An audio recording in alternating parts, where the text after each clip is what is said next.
Of all the animals in the world, there are some that really stand out. That we think are special. We find them undeniably, almost unbearably cute. Millions of us watch these animals online. But behind every feature we love so much, that big round head, surprising sounds, you are super cool, or those wide eyes, is a secret survival strategy. I'm Gordon Buchanan. I've filmed our favourite animals all over the world. Now, I want to discover the hidden biology of these animal superstars. Why this sweet face hides a deadly secret. Why hummingbirds snore. And penguins waddle.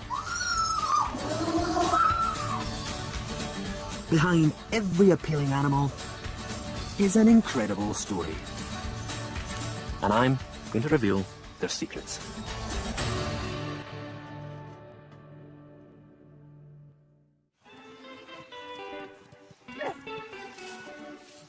If you took a poll of the top 20 animals on the planet, I reckon these guys would be right at the top. They are fantastic. Those enormous ears, their trunks, beautiful eyes. I just love them. But we've all got our own favourites. Animals we find irresistibly appealing. Hello. How you doing? Sometimes we fall for the sounds they make. Is that an invitation for me to tickle you? It is. It is. Others move in ways that delight us. But often, it's simply the way an animal looks that makes it so compelling. And they don't come much better looking than the iconic giant panda. Famous as a symbol for conservation and for its sneeze. Maybe you were one of the 200 million people that watched this online. Our monochrome love affair began in the 1970s, when China gave the first pandas to the Smithsonian Zoo. And just last year, their newest baby had over 2 million visitors, all desperate to get a glimpse. I've come to meet the little crowd pleaser. Hello, Bobo. You really are the most adorable panda in the world. Pandas really have to be one of the most recognisable animals on the planet, and arguably one of the best loved. They are an extraordinarily good-looking animal.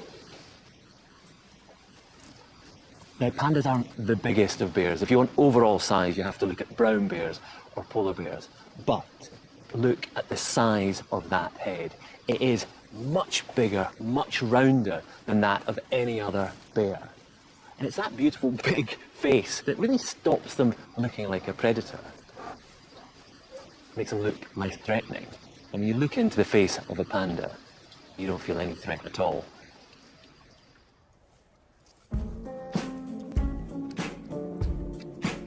It's her beautiful face that makes little Bao so appealing. But why is it proportionately so much bigger and rounder than other bear cubs? Pandas are classed as carnivores. They have the teeth and claws of meat eaters, but they don't act like carnivores. Around 5 million years ago, pandas actually lost the taste for meat. They switched to the food source that was most abundant. A sensible choice, you'd think, except a stick of bamboo has barely any calories, especially compared with a hunk of red meat.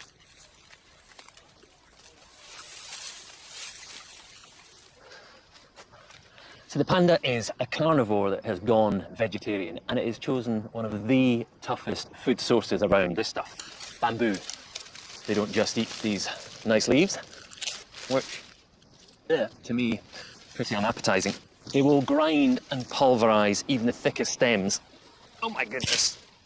You get into this stuff, look at all those splinters.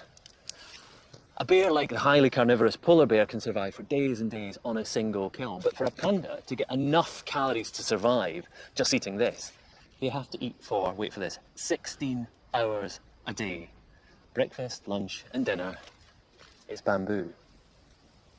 So to cope with the challenges of a bamboo diet, the panda's body has had to change, adapt and evolve to deal with it. Their stomach lining has grown thicker to deal with all those splinters. But it's the skull that has changed most dramatically. Just looking at this skull, you can see that it's unlike the skull of any other bear. The bone itself is much denser, thicker and wider, and that allows these huge jaw muscles to attach. This gives the panda a stronger bite force than a polar bear. And it's this bamboo diet that has created this massive head. A massive head that has such an extraordinary appeal for us. The irony is, when covered with fur, this mass of muscle and bone looks like a teddy bear. And Bao Bao's markings only make her more appealing.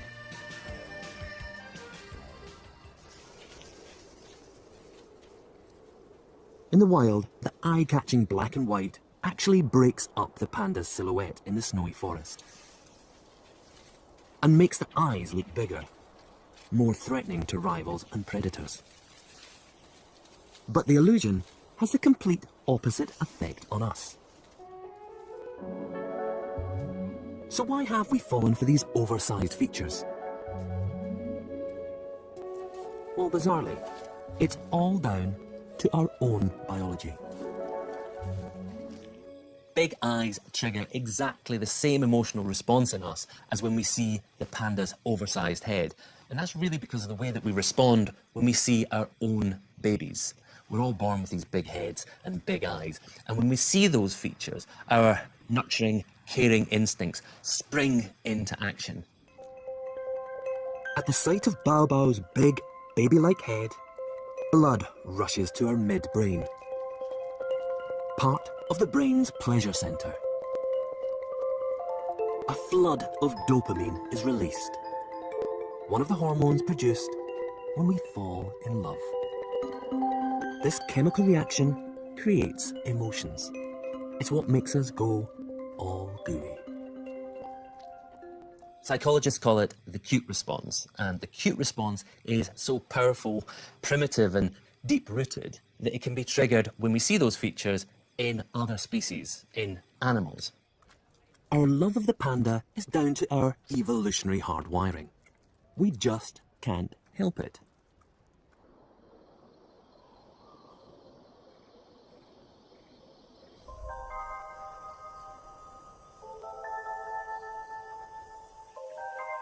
The power of the cute response was perfectly demonstrated a few years ago, when a funny little creature grabbed global attention. But I warn you, it's not as sweet a story as it seems. A video of a ticklish slow loris took the internet by storm. 6 million hits.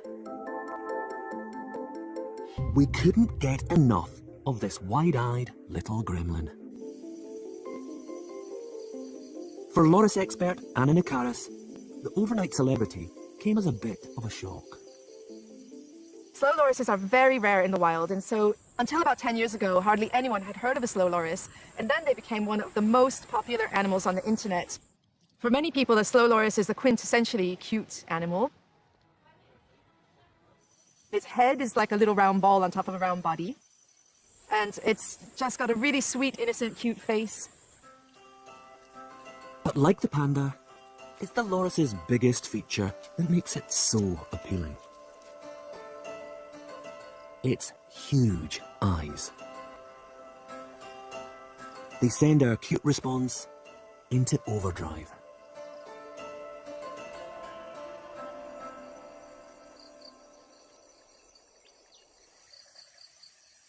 But it's in the wild that the true purpose of those incredible eyes and the dark side of the sweet little loris is revealed. Lorises are nocturnal. In the dark, their huge pupils dilate wide. This allows all available light to pass straight into the eye. It gives them excellent vision, even in the faintest of starlight, which they use to stalk and catch prey.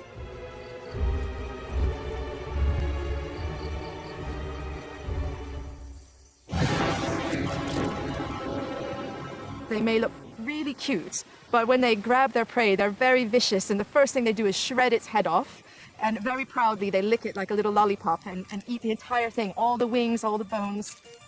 And their appetite isn't limited to insects. This loris has set its sights on a roosting bird.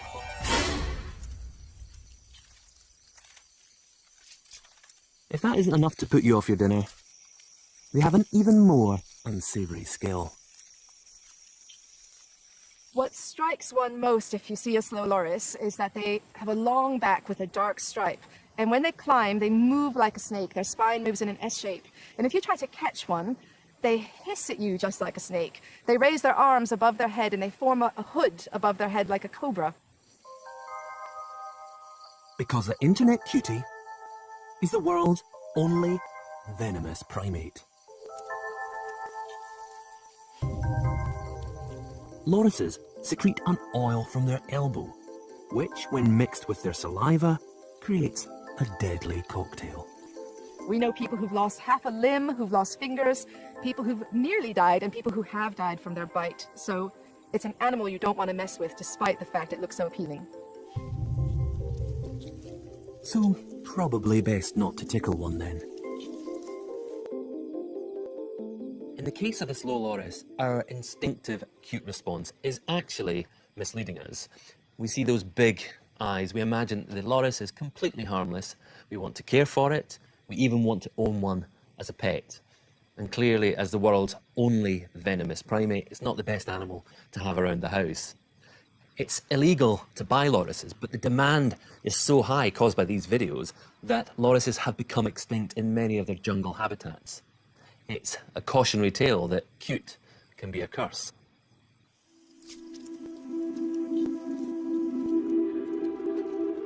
Oversized heads and big round eyes push our biological buttons. But the power of the cute response doesn't stop there.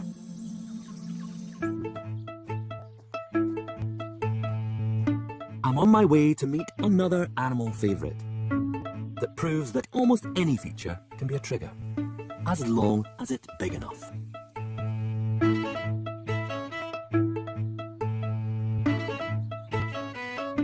This is a fennec, smallest member of the fox family, weighing less than a bag of sugar. But it's not its size that's made the fennec famous. Those are.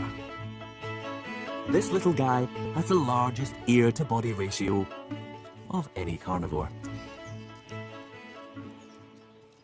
Have a look at those ears. They are phenomenal, completely oversized. Don't get me wrong, I'm a big fan of all foxes, but those ears really are extra special. Hello. How you doing? You see as he's standing there, the ears are constantly rotating, twitching, just drinking up every single sound. He's showing off his specialist skill. And fennec foxes are incredibly sweet looking, but they're also a very efficient hunter. And those ears are the tools of their trade.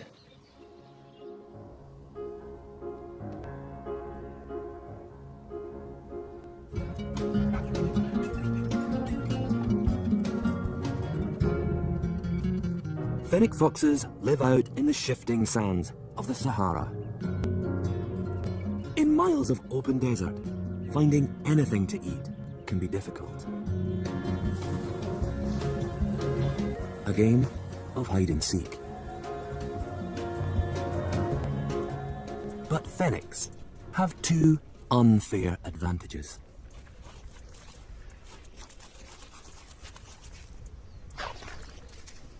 Those huge ears act like amplifiers. They gather all the sound and channel it towards the inner ear. Their hearing is so pin sharp, you can hear things that I can't hear. And it's said that they can hear a mouse's heartbeat underneath the sand. Quite incredible. Okay, perhaps you might expect excellent hearing from a set of ears that big. But they have another, even more specialised role. It's not unusual for the temperature to reach 50 degrees in the Sahara. Too hot for most small mammals.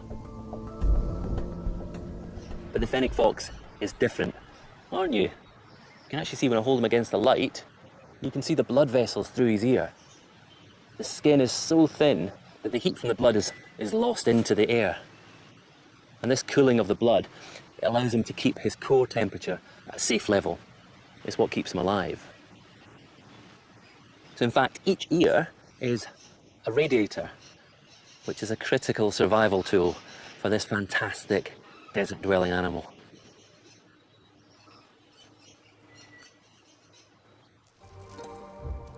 Facial features are clearly a key factor in deciding which animals we find cuter than others.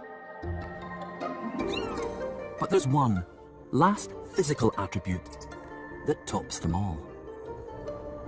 An animal can have the biggest eyes, roundest face, but if it's not furry, then forget it. The word fluffy gets over 20,000 hits on search engines every week. The furrier the animal, the better. Which brings me to America's west coast. We associate fur with comfort, softness and warmth, and it's no surprise really that the animals with most fur live in cold places. So why then am I here in California? Well, the answer to that is that the furriest animal on the planet lives just out there.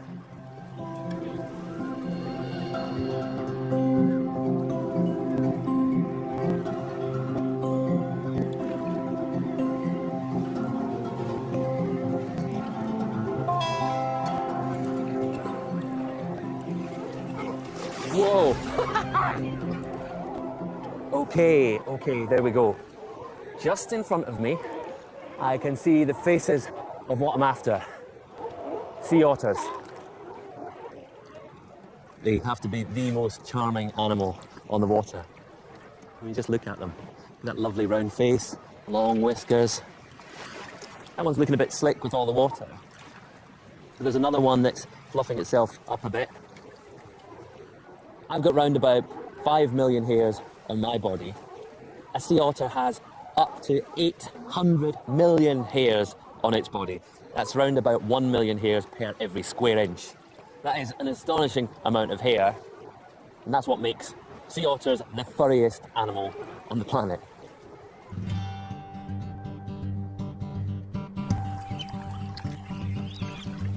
There are 12 other species of otter around the world, all with impressive fur. But it's not nearly as dense as their Californian cousins. So just why is a sea otter so furry?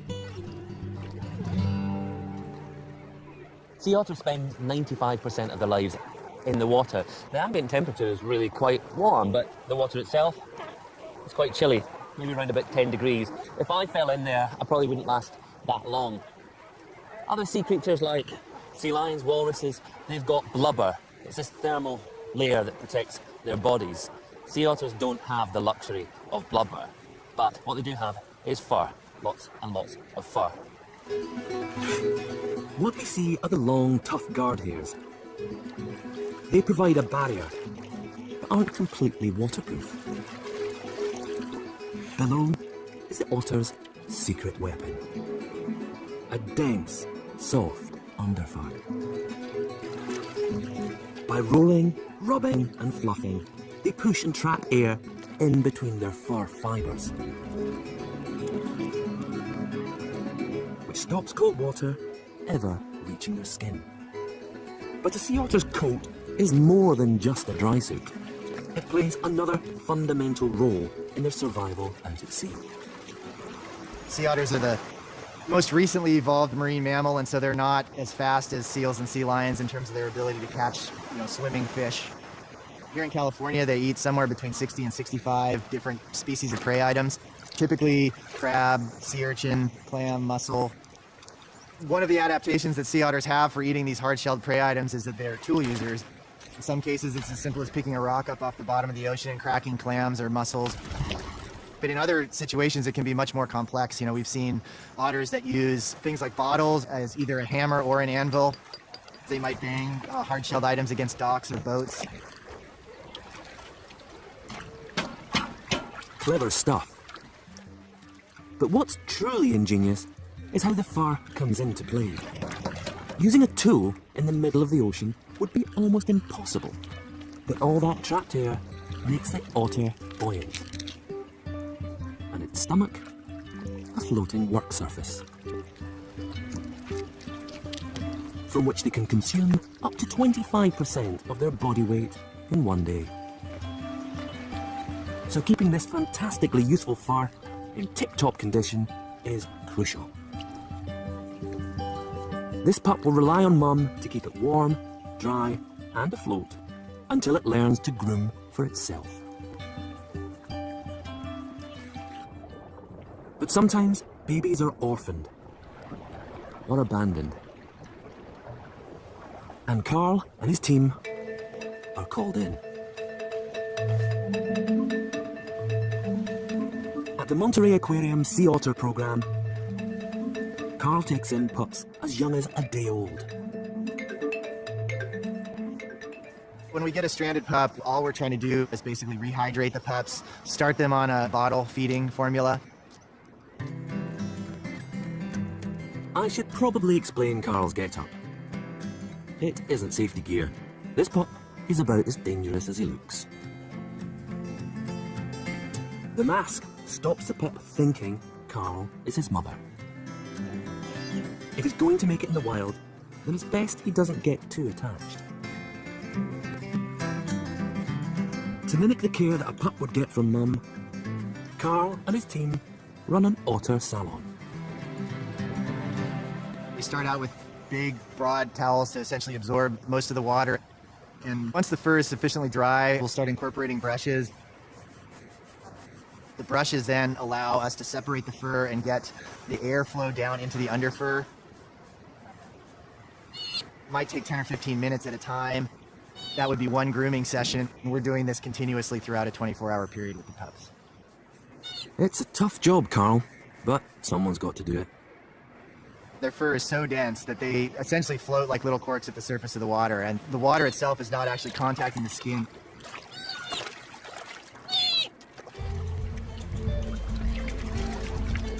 By the time he's released back into the wild, the pup will have learned all the skills he needs. And his incredible fur will help him survive life as a wild otter out in the bay. For the panda, loris, fennec, and sea otter, supersized features are vital. They will allow them to live in very different and challenging environments, to find food, and keep their body temperatures in check. But appeal isn't always just about looks. Sometimes it's the way an animal behaves that makes it a favourite. Elephants don't have big forward-facing eyes. They're not furry. They're hairy, but not fluffy. And I'd argue with anyone that says this isn't cute. So something else is going on here. Something else is triggering the cute response. And I think a lot of it is to do with that nose.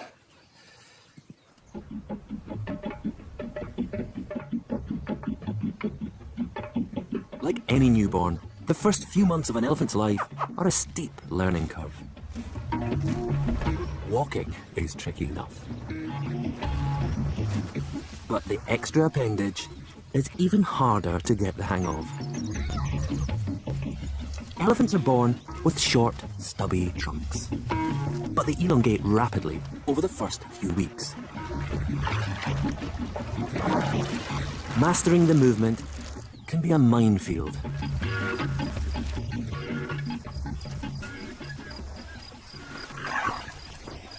Baby elephants aren't born trunk trained for the first few months. An elephant's trunk has a mind all of its own.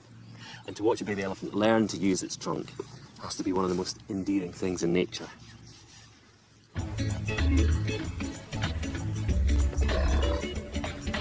So why is a trunk so hard to get to grips with? Although we find the clumsiness endearing, for the elephant, this period of development is fundamental to their survival. Because the trunk isn't just any old nose. Elephants don't just use it to smell. It's a straw, a hose, a snorkel, and utensil.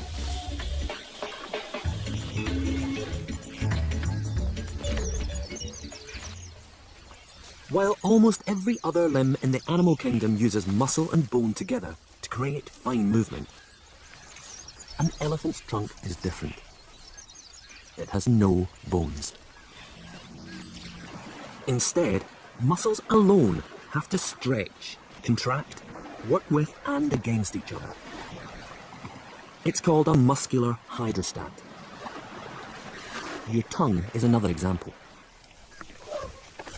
Tongues use 8 muscles. But for a trunk to perform all the tasks an elephant needs, well, it takes just a few more. I've got just short of 650 muscles in my entire body. An elephant, in its trunk alone, has up to 40,000 different muscles. And it has to use each of those muscles in different combinations for different tasks. Makes learning to ride a bike look really rather easy. Getting the muscle combination right is all about trial and error. It takes practice to master the movement of the most complex and useful nose on the planet. By the time an elephant is just 1 year old, it can use that trunk for drinking, lifting, pulling, twisting, even the most precise of movements. So they're really not such slow learners after all. The way an animal moves can be just as appealing as how it looks.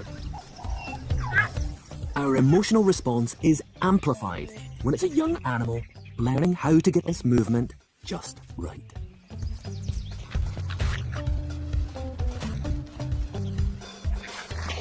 Clumsiness in babies of all species is another major trigger of the cute response.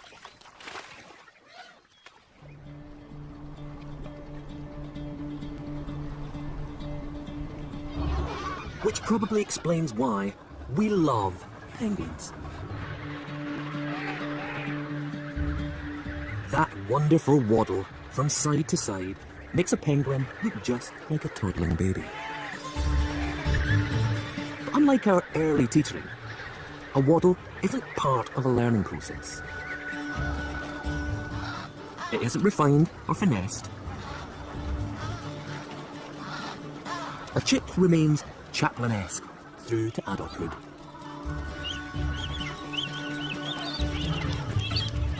Most animals have evolved to get themselves from A to B efficiently. So why do penguins resort to waddling? Well, although they breed and bring up their chicks on land, most of their lives are spent in the ocean.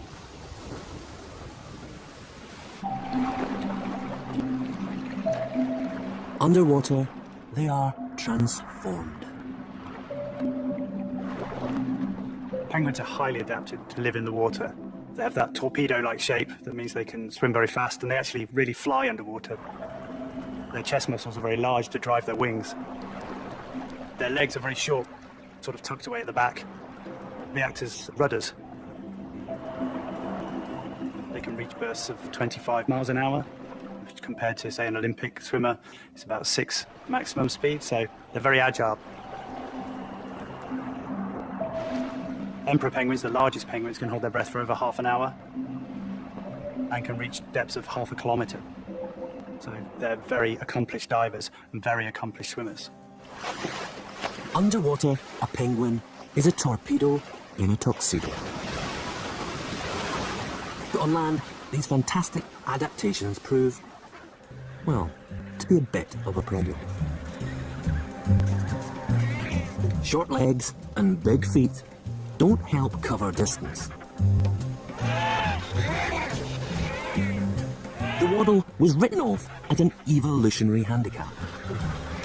Scientists thought that waddling was very inefficient originally, because if you look at the energy consumption of penguins when they're walking, it's very high. It was thought that the side-to-side motion was wasted energy. But then a study of penguin locomotion made a surprising discovery. By swinging their body weight over one foot, then using momentum to pivot onto the next, penguins barely use their leg muscles at all. So it looks very inefficient, but it can actually recover 80% of the energy it's using for each stride for the next one. So it turns out that it's the best way to get about. If you aren't built to walk, then waddling isn't a bad solution. Imagine this is a penguin waddling. Rather than moving forward and using energy to pick up legs and feet, the penguin swings from side to side. Each swing stores up energy for the next swing. That way, penguin can use momentum and gain ground. Waddling might not be the most elegant way of moving around, but a penguin's ability to waddle allows it to survive under the water and on land. And penguins aren't the only animal whose iconic movement hides a surprising secret.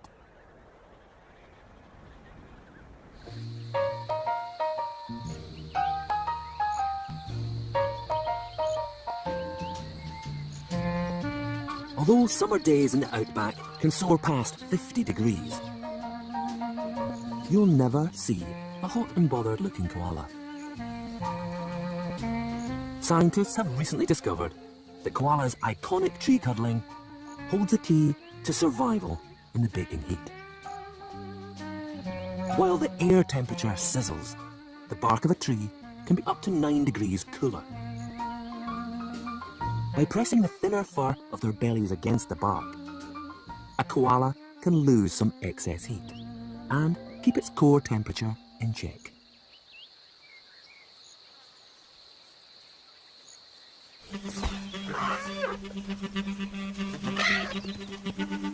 We find weird and wonderful movements incredibly appealing.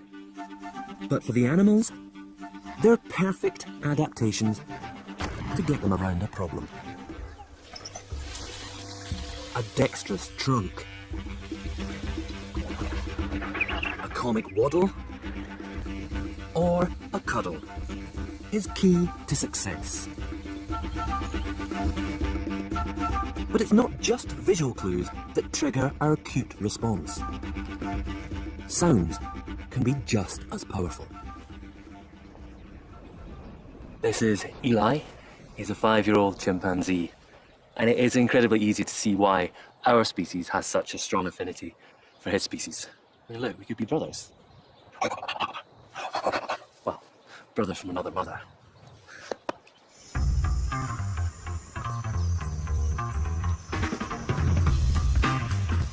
The mannerisms and expressions of apes make them a firm favourite.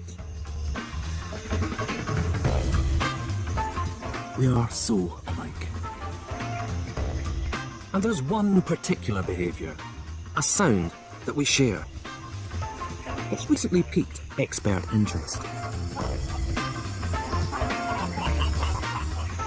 A troop of chimpanzees is just like any human family. They hang out, play, and they laugh.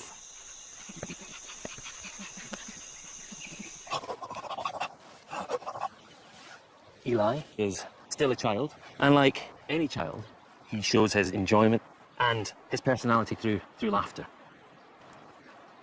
You tickly. You tickly. You are.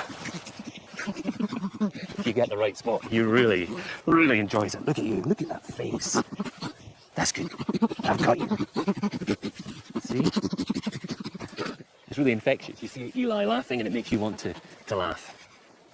And recently, scientists started to take laughter seriously, wondering whether the similarity between the sounds we make might tell us more about our own evolution.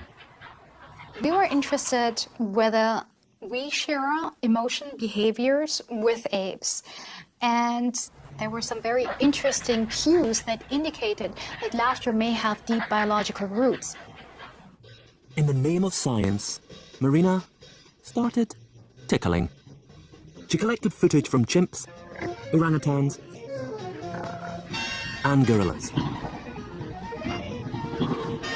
We recorded these sounds and used then these sounds in order to conduct a systematic acoustic analysis. When Marina gathered all the giggles together, a pattern began to emerge. The apes furthest away from us on the evolutionary tree, orangutans and gorillas, made a very simple sound when tickled. But tickling our closer cousins, chimps, produced a more complex laugh sound. Due to this matching, we could conclude that these vocalizations that we examined were laugh vocalizations, and that apes produce laughter, and that laughter is at least 13 to 16 million years old. Bonobos, who are the most similar to us genetically, also have the most human-like laugh. Marina's findings show that laughter has evolved with us. You can see when Eli laughs, he laughs like this. So he's using his outward breath and his inward breath.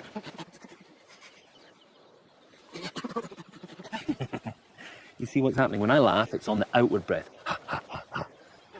And that's something that we do subconsciously, but it's because we can control our breathing, and it's our human ability to control our breathing that has led us to develop speech. So isn't it fantastic to think that we might have laughter to thank for that? You agree? It is fantastic. We find a chimp's laughter so appealing because we recognize it. It's a sound we associate with pleasure. But sometimes more unexpected sounds grab our attention. Like this desert rain frog, squeaking viral sensation. 11 million hits and counting. It sounds like a dog toy. But actually, this is the sonorous war cry of a very angry frog. Ferocious. And there's another animal who became an internet celebrity by making an even more surprising sound. A scientist in Peru captured this, escaping from the tiny body of a sleeping hummingbird. A high-pitched but unmistakable snore. Hummingbirds are loved for their beauty and speed, but this one was behaving a little bit like a human. The perfect cute response trigger. But was the online fame deserved? Is this bird really snoring?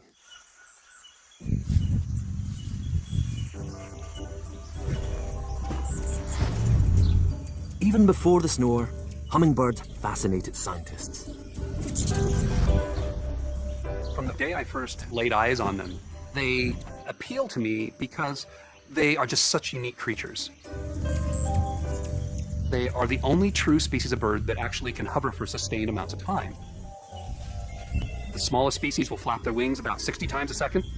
Try to move your arm that fast, it's pretty difficult. The smallest hummingbirds weigh as little as 2 grams, which is less than a paperclip. This rapid movement is a lot to ask for such a tiny body. It uses up so much energy that a hummingbird needs to feed almost constantly.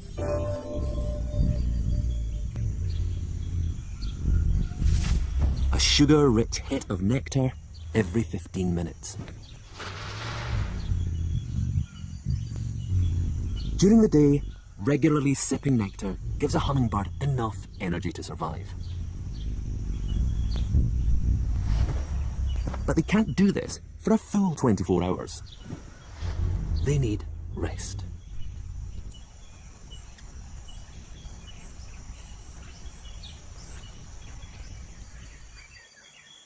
The sun's about to set, and fairly soon I'm going to want to go to sleep. That's not a problem, because through today I've taken on board more than enough calories to see me through the night.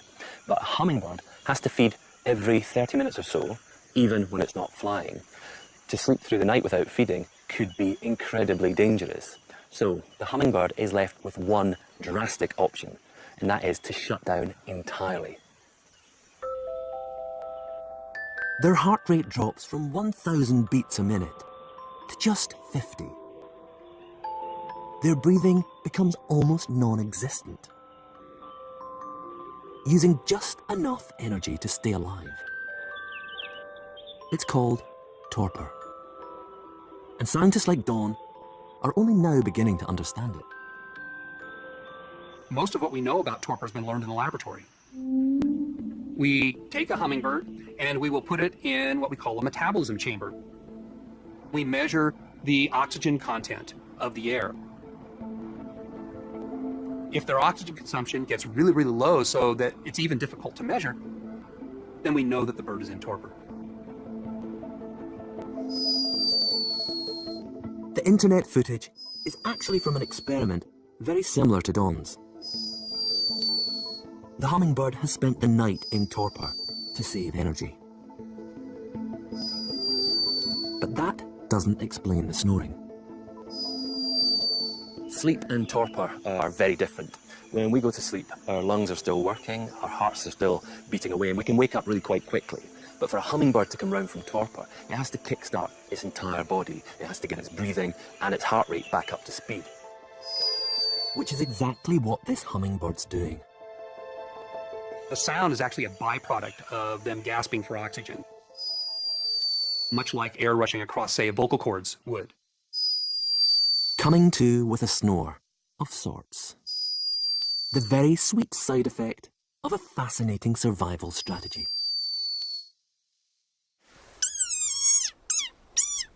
We associate high-frequency sounds with surprise, comedy. And coming from such unexpected animals, they're pretty funny.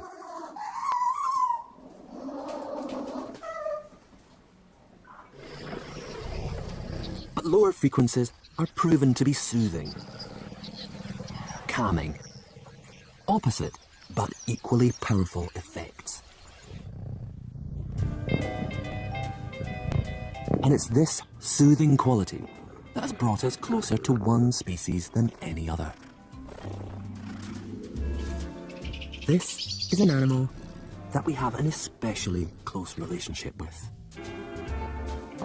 Cats have lived side by side with us, sharing our homes for thousands of years. There are an estimated 200 million pet cats worldwide, and over 2 million internet cat videos. I think it's fair to say we're obsessed. They tick all the boxes. Big, forward-facing eyes, furry, elegant movement. But the greatest appeal lies in the noise they make.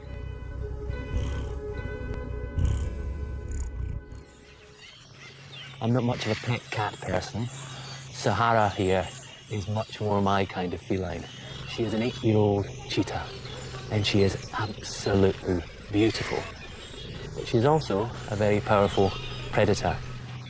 So I wouldn't quite want her sitting up on my lap, but just like a domestic cat, she also purrs. purring is a way of communicating. It's a way of a cheetah saying, I'm okay, I'm relaxed. And they do it when they're grooming, and they do it when they're with their cubs.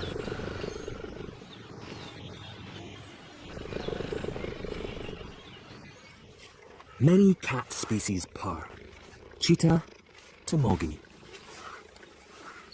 It's made when the muscles in the throat contract and relax, making air vibrate past the voice box.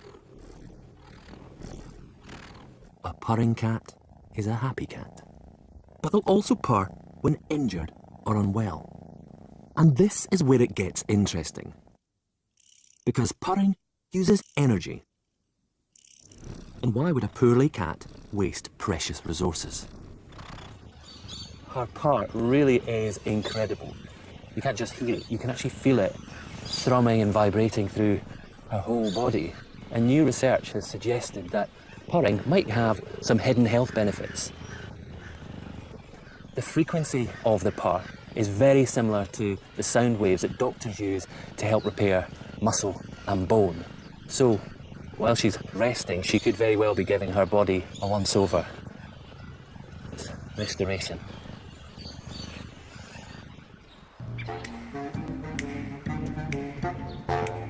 But unfortunately for us, a purr is not all positive. Cats were first domesticated over 9,000 years ago, which means they've had plenty of time to get to know us. Perhaps too much time. Recent research discovered a second type of purr that cats use. Not to heal, but to get their own way. It's louder and more urgent. And the masterstroke is that extra high pitch. A peak of 600 Hertz, which mimics the frequency of a human baby's wail. Cats have perfected a purr that we find impossible to ignore. Using it when they want to be fed or to get a stroke. It's psychological manipulation. We are powerless to the purr. Cunning and incredibly clever.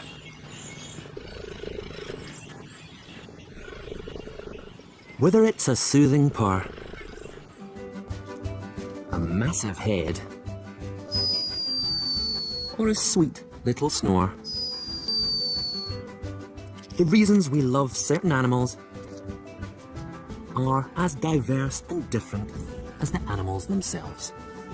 Every comic movement, oversized feature, and wonderful sound tells a story of evolution and survival. Extraordinary lives need extraordinary features. It's what makes these animals successful. But the way that we are drawn to them, our cute response, really is just a bizarre accident of our biology. The way they look, the way they sound, the way they behave, their biology, that's what's really interesting.